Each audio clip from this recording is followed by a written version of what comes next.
Hey folks, so I am continuing to be back. As I announced in yesterday's video, I am indeed back. I am, once again making more videos. I'm trying to make a video every single day. And today, in today's video, as I mentioned yesterday, we do have this whole bag full of paper computer games that, my friend Kurt has given me that he made many years ago, and I'm gonna show them to you. And the first one I want to show to you, and this is like, I've mentioned this in live streams and videos before probably, but I've never made a proper video just talking about this. So I want to show you the first ever paper computer game, Roundabout. All right, I am super excited to show this to you today, you guys.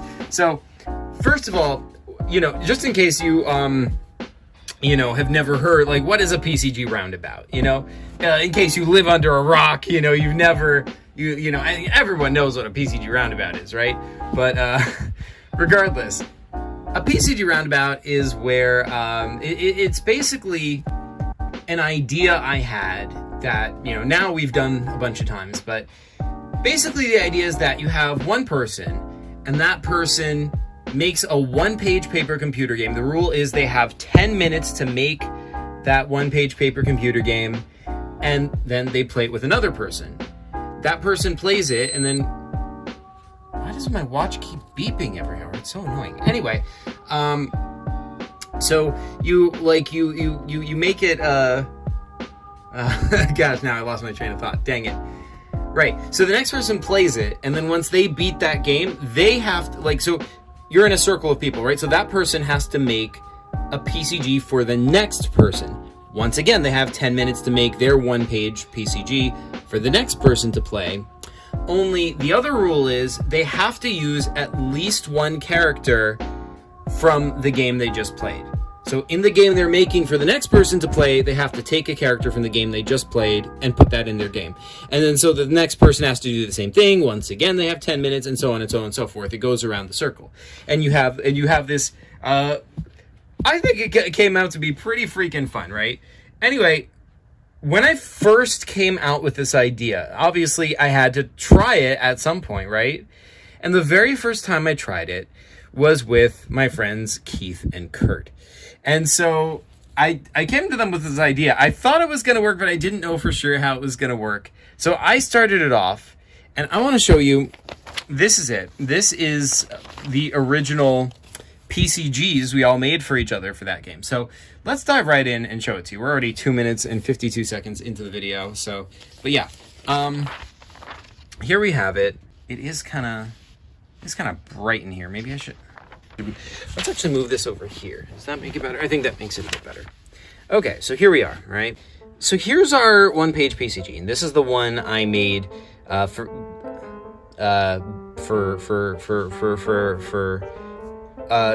was for Kurt to play, right? Anyway, so here's the PCG, right?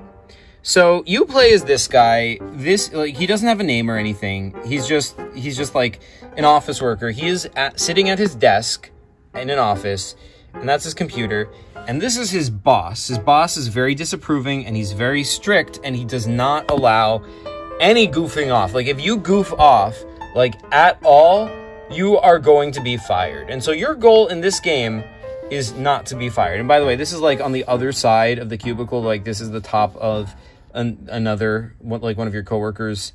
That's the top of his head. Anyway, but this guy has just shown up, all right? This is Chauncey. Actually, in this game, I didn't name him yet. Okay, so yeah, pretend I didn't say that. Pretend he doesn't have a name. I didn't name him yet in this game. This is just a weird creature, almost like a little leprechaun. He's not a leprechaun, but, a little creature. He's just got 2 feet. He's got a hat. And he's just fun-loving, and he's like, oh, come with me to adventure. And he is, and what he wants to do is he wants to create a portal. And the portal will take you to the imaginary world of Trumbledon.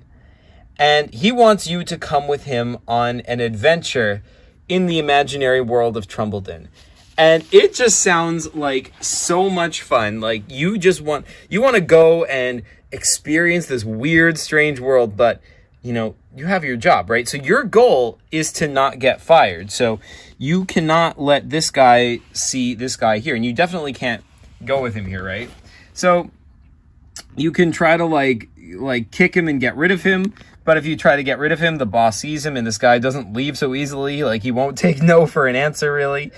You can like put him in the trash, but like that doesn't work. You can like kind of trap him in the trash, but as soon as you take your hands off it, he'll just leave. And anyway, the struggle, the boss will come see it and you'll get fired. So you have to like get out of this without without him like seeing. And ultimately, the solution was that Kurt found when he was playing this was he threw the little guy over to his to the coworker Marshall, and Marshall goes through the portal and he goes on the adventure with the with this little guy, and that is how you beat the game.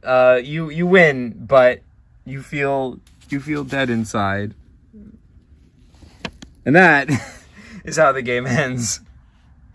So that was part one. I made that game for Kurt. So then Kurt had to make the next game, and he had 10 minutes to make it, and it has to have at least one character from this game. So let's look at the game that Kurt made then. This is for Keith to play. So here we have it. And once again, we're in the same office, only this time we play as the disapproving boss from the first game. We're playing as him. We're looking like from his perspective.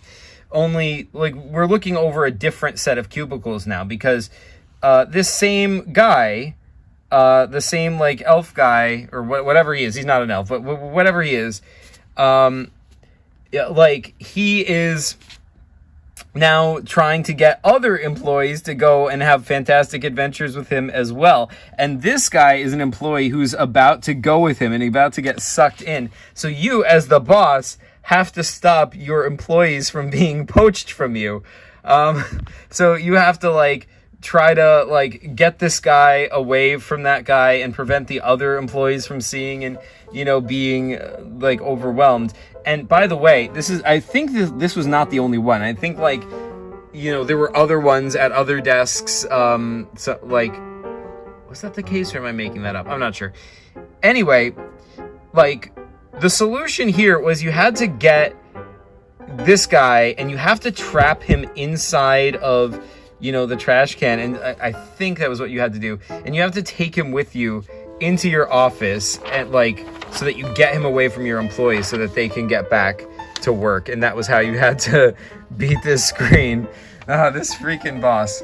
So yeah, anyway, that was that section.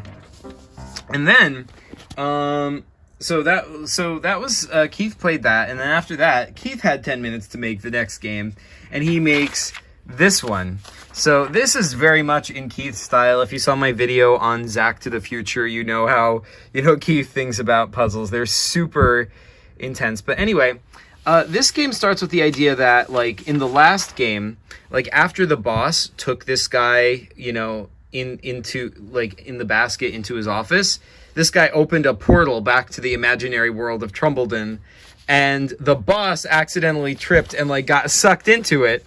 And so this is where he ends up through the portal. So we are now actually in the imaginary world of Trumbledon, but we're in this weird room at like, I don't know if it's underground or whatever, but it's just this closed room.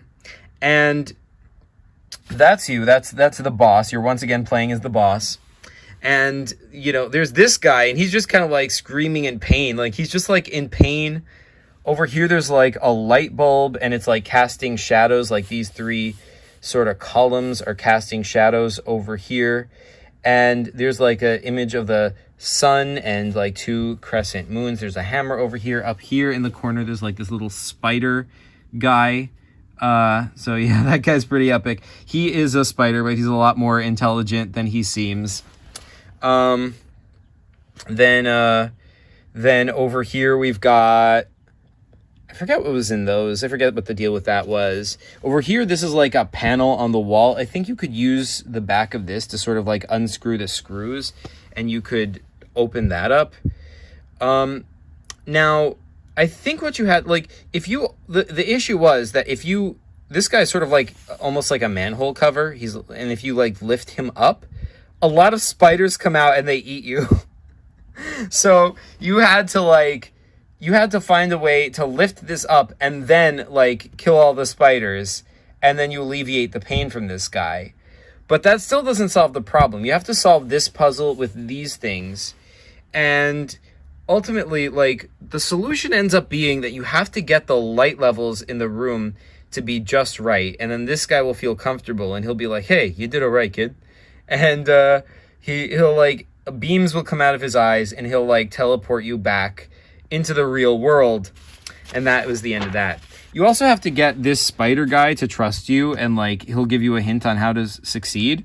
I think somehow he, like, at the end of this, he ended up going inside this panel, because it, like, in the panel, it leads into a tunnel, and that's where he has to go in order for him to be satisfied.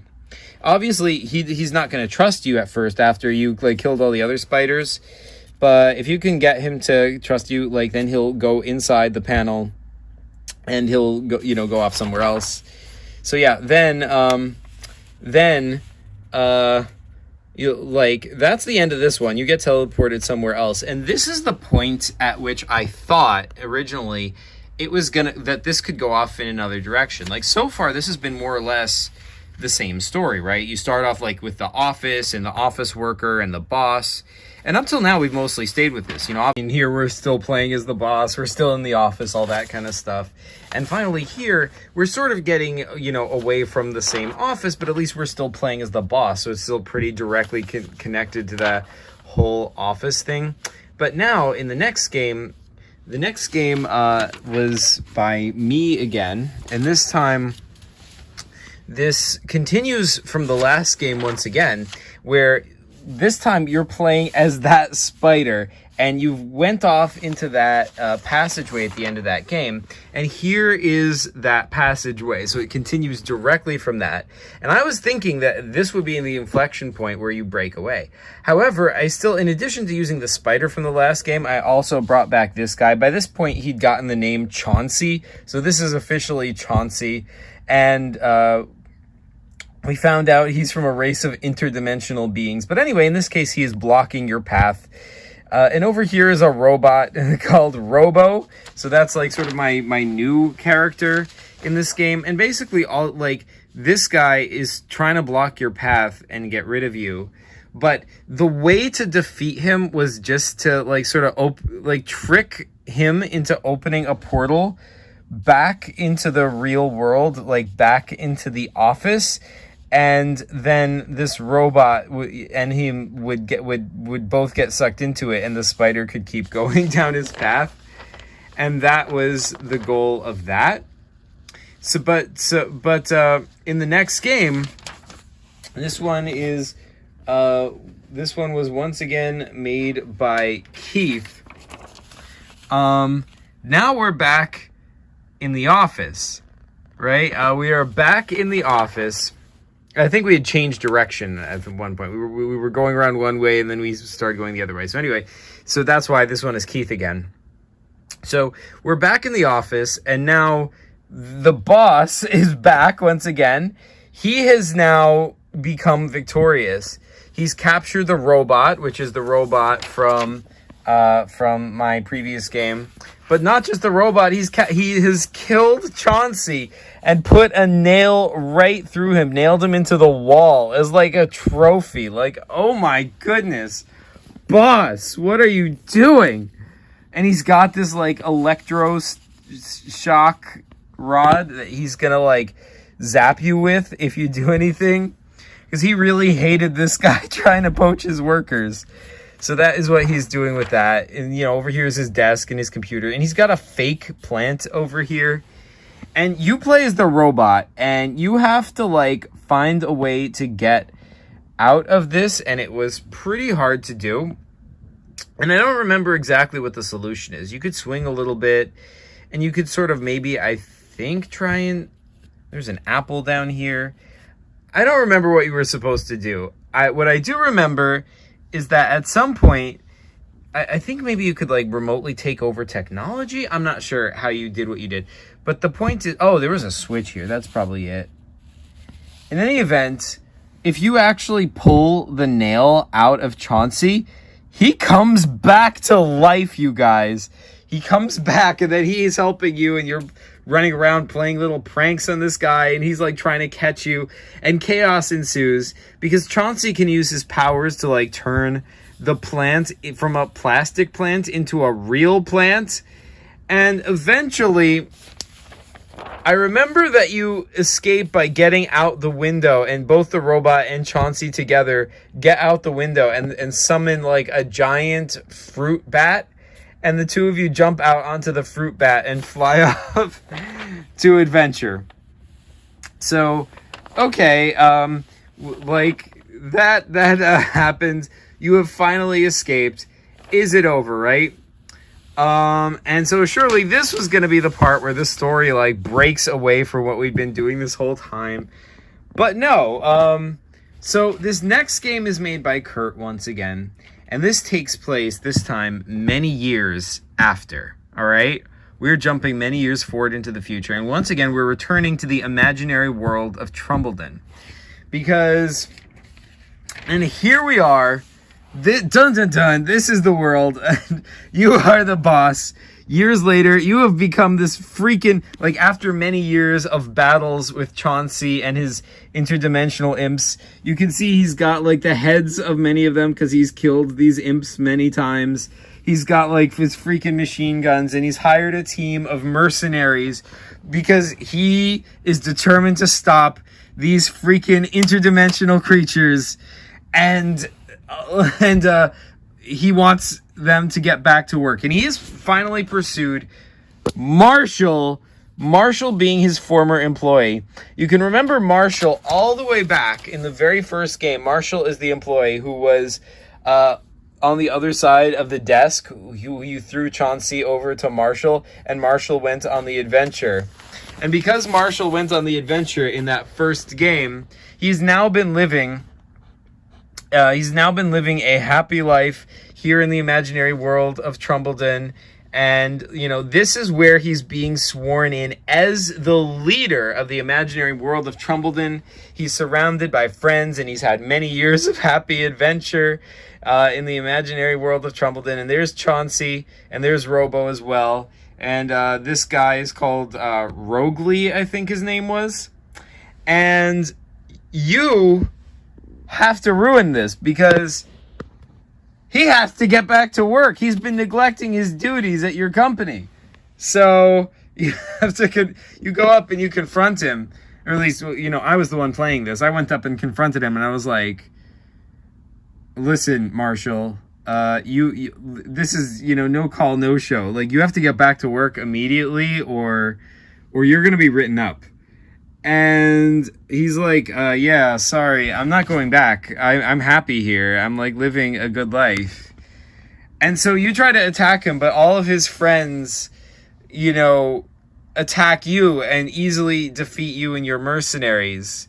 So, like, you have to find ways to, like, trick him to get behind the rock with you. I think what you had to do was trick Chauncey over here, and then Chauncey would open a portal. And then you would trick this guy into making the others think that that someone had fallen into the portal, so they all had to go through the portal to rescue him. And then in that way, you were able to get Marshall back into the real world and force him to get back to work. And yeah, that was the ending of this.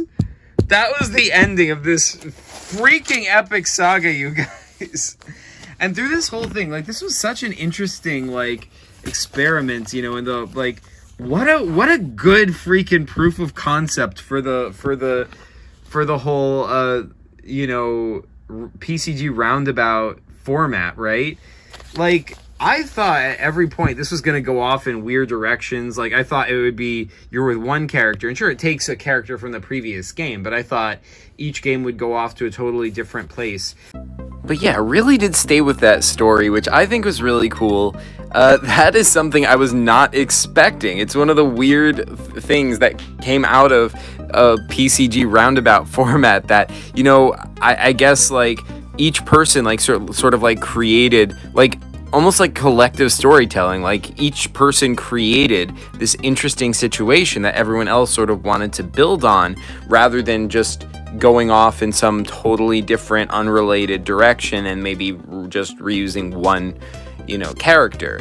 Like this sort of ongoing storyline of, you know, the conflict between the desire to go off and have adventures with this guy and the boss wanting everyone to stay at work. And, you know, we were seeing that conflict from different angles. First from this guy's angle, and then from boss's perspective, trying to keep his employees at work, and later from, you know, like going forward through time and seeing how this ends. I just thought this was really cool, and to this day, this is still one of my favorite PCG Roundabouts of all time. I thought this was really awesome, and I kind of think like more should be done with this. Like there's so many good characters introduced throughout this story, from like Chauncey, who like turns out to be an interdimensional creature who comes to, like, his race comes to visit like offices where there's not enough happiness to like increase the happiness of people. And we sort of like developed the lore, like each person added to the lore as we went. It's sort of a microcosm of the PCG universe as a whole, you know? And like the interesting thing is that none of these games have any like direct connections to the larger PCG universe. It still could be part of it. We never like decided that. But like, you know, there's like it's almost like it formed its own sort of like mini universe, you know, and that's so cool. You know, that is so cool. Yeah, I don't know. I found this one a lot of fun, and I just really wanted to show it to you. So yeah, I guess that's all I have to show you guys for today. But I am going to be showing you more. You know, we still have this whole bag of Kurt PCGs to get through, and I am going to I'm going to show you all of them. So yeah, lots more videos to come. I'm also still planning to make, you know, more video essays like I do. Like there's one coming about the multiverse, so stay tuned for that. And yeah, thanks so much for watching, and PCG you later.